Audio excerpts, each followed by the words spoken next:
ओम अज्ञानतिमिरन्धस्य ज्ञानञ्जनशलाखया चक्षुरुन्मिलितं येन तस्मै श्रीगुरुवे नमः।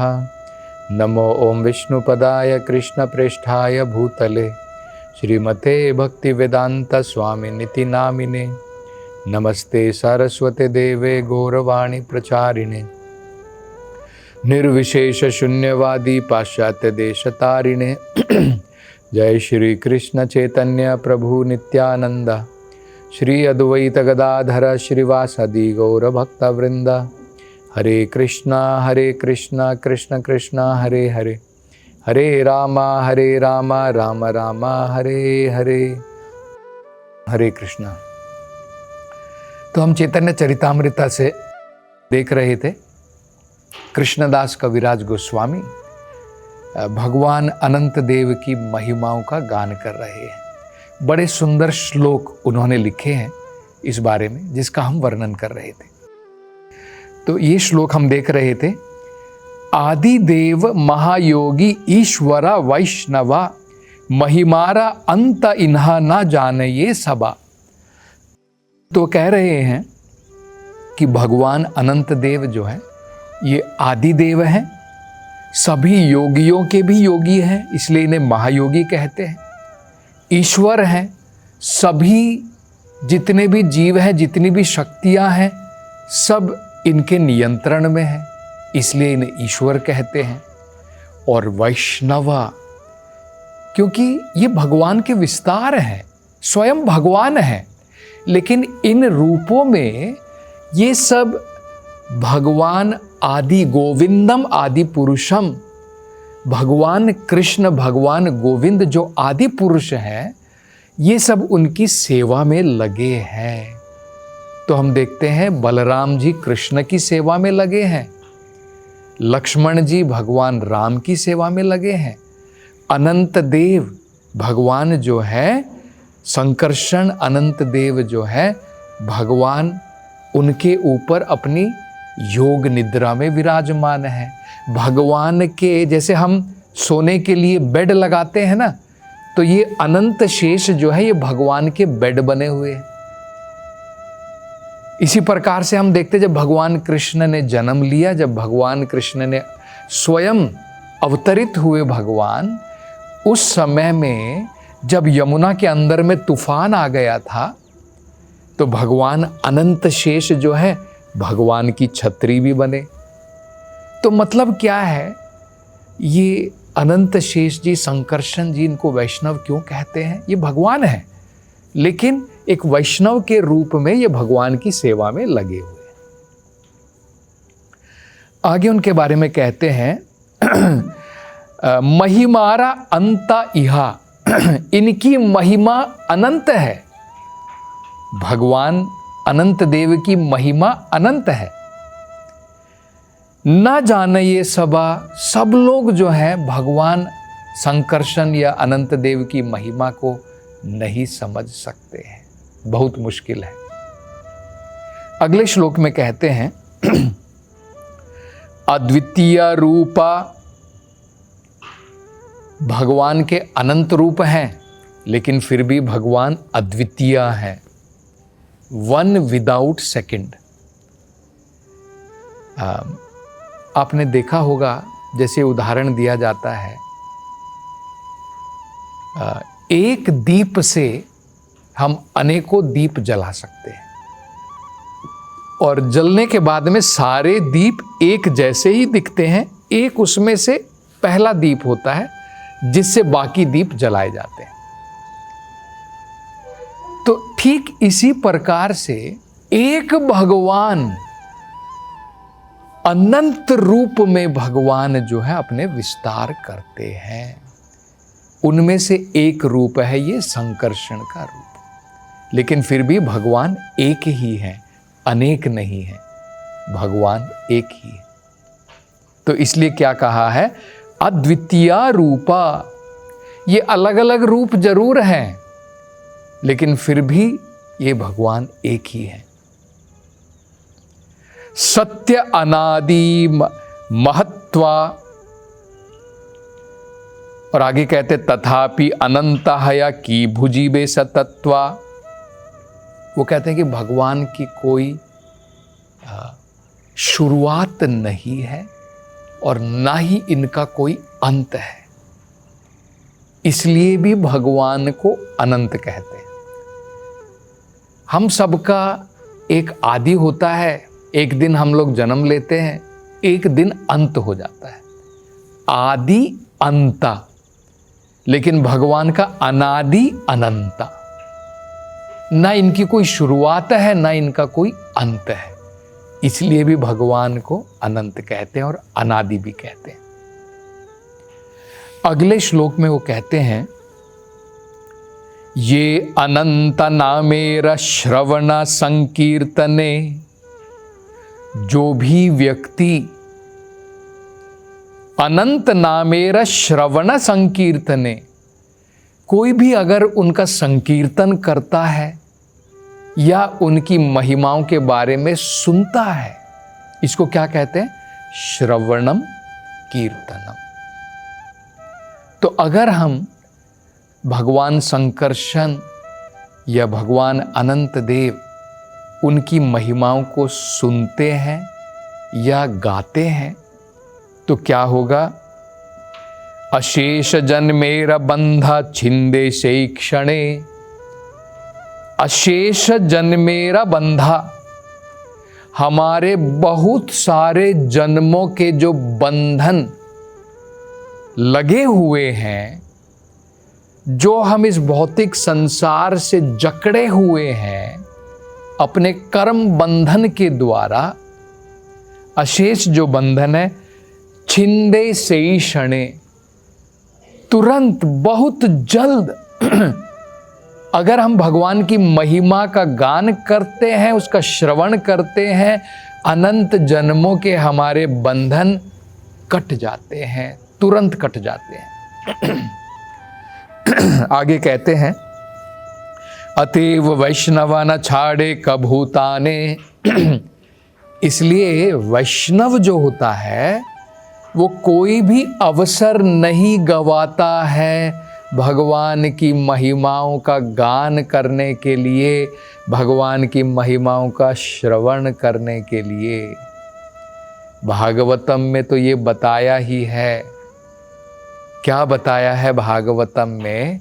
हमारी जीभ दी गई है भगवान के नाम का कीर्तन संकीर्तन करने के लिए, कान दिए गए हैं भगवान की कथा, भगवान के नाम का श्रवण करने के लिए। और अगर हम ऐसा करते हैं तो क्या होगा? अशेष जन्मों के जो हमारे बंधन हैं क्षण भर के अंदर में कट जाएंगे, टूट जाएंगे। अगले श्लोक में कहते हैं, शेषा बलिया संसारेर गति नहीं आरा। अब हम सोचेंगे कि भगवान को शेष भी कहते हैं, शेष क्यों कहते हैं, अब अनंत क्यों कहते हैं? वो तो हमारी समझ में आ गया। भगवान अनंत गुणों के सागर हैं, भगवान का कोई अंत नहीं है, भगवान की महिमाओं का कोई अंत नहीं है, तो ये तो हमारी समझ में आ गया। भगवान को शेष क्यों कहते हैं? तो ये भी कृष्णदास कविराज गोस्वामी बताते हैं, शेषा बलि संसारेर गति नहीं आरा। शेष का मतलब होता है जो अनंत अंत है। तो कहते हैं इस भौतिक संसार से, संसारेर गति, उनके सिवा, उनकी शरण लिए बिना कोई संसार की गति से बाहर नहीं निकल सकता है, इसलिए उनको शेष कहते हैं। अनंतेर नाम सर्व जीवेर उद्धारा, और सभी जीवों का उद्धार है अगर भगवान अनंत, भगवान संकर्षण, भगवान बलदेव, इनकी अगर हम महिमाओं का गान करते हैं तो सभी जीवों का उसमें उद्धार है। ये समझना क्यों महत्वपूर्ण है? देखिए, हम कहते हैं कि बिना गुरु के भगवान की प्राप्ति नहीं होती है। हम कहते हैं बिना गुरु के भगवान की प्राप्ति नहीं होती है। तो जो भगवान बलदेव हैं, वो परम गुरु हैं। वही हमें भगवान कृष्ण से मिलाते हैं। जो प्रामाणिक गुरु होते हैं वो भगवान बलदेव या संकर्षण जिन्हें कहते हैं, तो उनके ही प्रतिनिधि होते हैं। भगवान संकर्षण को या भगवान बलदेव को क्या कहते हैं? प्रकाश तत्व। उनको क्या कहते हैं? प्रकाश तत्व। मतलब क्या है? जो ज्ञान के प्रकाश के द्वारा हमें भगवान के दर्शन कराते हैं। मतलब गुरु जो है उनकी ज्ञान बिना दिए हुए हम भगवान की प्राप्ति नहीं कर सकते। तो इसलिए यहां पर बताया गया है, इसलिए यहां पर क्या कहा है?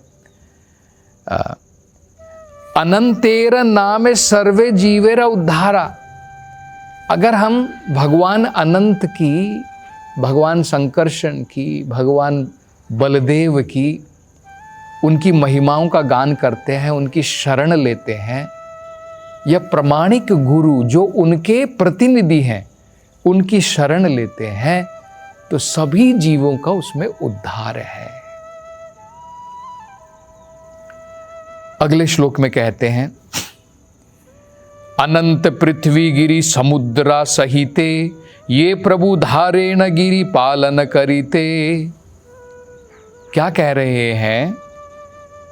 भगवान अनंत जो है ये सारे ब्रह्मांडों को, जितने भी ब्रह्मांड हैं, जैसे ये हमारा ब्रह्मांड है जिसमें इतने सारे लोक हैं, और इस लोक में क्या क्या है वो कहते हैं। देखिए, गिरि, समुद्र, बड़े बड़े समुद्र हैं, बड़े बड़े पहाड़ हैं, इन सब के समेत ये प्रभु धारेण, भगवान अनंत जो है इनका धारण करके बैठे हैं। इसके कारण ये सारे लोक हवा में टिके हुए हैं। किनके ऊपर टिके हैं? भगवान अनंत देव के ऊपर टिके हुए। आगे कहते देखिए, सहस्रा फनार एक फणे बिंदुयेन अनंत विक्रम न जाने न आछे हे न। ये उदाहरण दिया है, देखिए तुलना की गई है। सहस्र फनार एक फणे बिंदुयेन, ये जो हमारा ब्रह्मांड है, ये एक जो ब्रह्मांड होता है उनके फण के ऊपर ऐसे टिका हुआ है, कैसा लगता है? जैसे सागर का एक बूंद।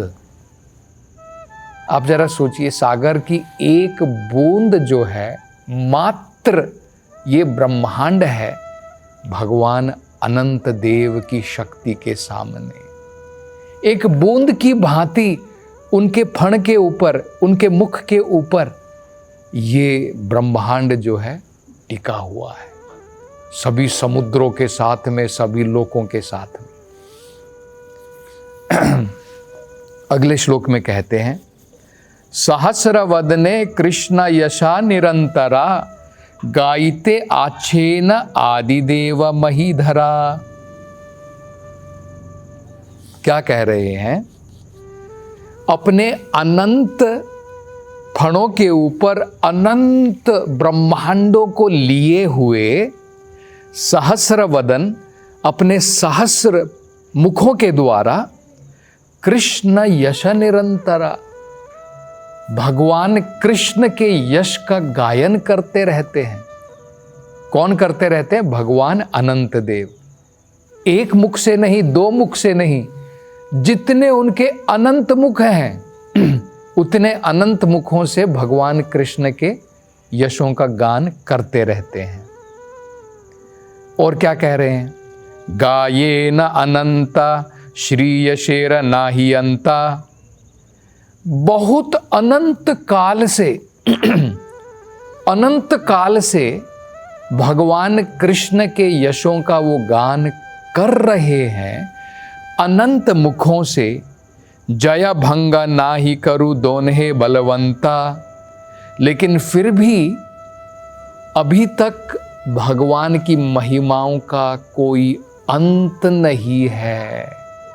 अनंत काल से अनंत मुखों से भगवान की महिमाओं का गान करते आ रहे हैं, लेकिन अभी तक वो भगवान की महिमाओं के अंत तक नहीं पहुंच सके हैं। तो ये भगवान अनंत देव के बारे में वर्णन करते हैं कृष्णदास कविराज गोस्वामी। तो ये जो पाठ है, किस प्रकार से पाताल के नीचे भगवान अनंत शेष वास करते हैं और भगवान अनंत की जो महिमाएं हैं, कोई व्यक्ति अगर उनका श्रवण करता है, उनका गान करता है, उनके बारे में सोचता है, विचार करता है, तो किस प्रकार से भौतिक संसार के सभी प्रकार के कल्मशों से, भव बंधनों से दूर हो जाता है। ये वर्णन जो है शुकदेव गोस्वामी जी इस पाठ में करते हैं। अब अगले पाठ में अनंत देव के भी नीचे, जहां पर वो निवास करते हैं, पाताल के नीचे जो नरकीय लोक आते हैं, जो नरक लोक हैं, वहां पर जीव कब जाता है, कैसे जाता है और किस प्रकार से अलग अलग नरक में अपनी सजा भोगता है, इसका वर्णन शुकदेव गोस्वामी जी अगले अध्याय में करेंगे, जिसका वर्णन हम अगली कथाओं में करेंगे। हरे कृष्णा। त्रिवेणी का ये संगम सारे पाप हर जाता है। कुंभ नहीं वरदान है, मोक्ष द्वार कहलाता है। प्रयागराज की ये धरती संतों का यहाँ रेला है, कण कण में यहाँ ज्ञान भरा ये महाकुंभ का मेला है। अमृत का रस छलकाए वो महाकुंभ है, जहाँ आस्था की धारा वो महाकुंभ है। नमस्कार, मैं हूँ सुरेश वाडकर। पवित्र त्रिवेणी संगम पर महाकुंभ मेला एक स्वर्णिम अवसर लेकर आया है, लेकिन हर कोई प्रयागराज नहीं पहुंच पाता। ऐसे भक्तों के लिए वृंदावन चंद्रोदय मंदिर एक विशेष मानसी स्नान और हवन सेवा का आयोजन कर रहा है। चलो साथ मिलकर इस स्वर्णिम अवसर का लाभ उठाएं, महाकुंभ में भाग लेने के साथ साथ चंद्रोदय मंदिर बनाएं। हरे कृष्ण।